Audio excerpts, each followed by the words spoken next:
হরে কৃষ্ণ। সন্তানকে ভালোবাসা আদর করা 5 বছর পর্যন্ত করুন।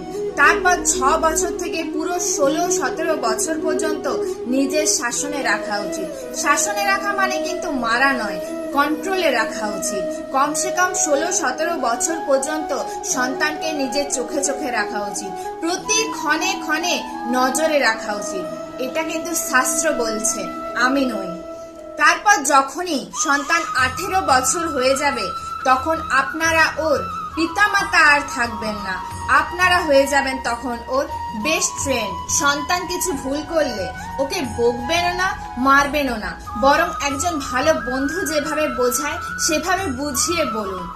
আমাদের শাস্ত্র কত সুন্দর কথা বলেছে দেখুন।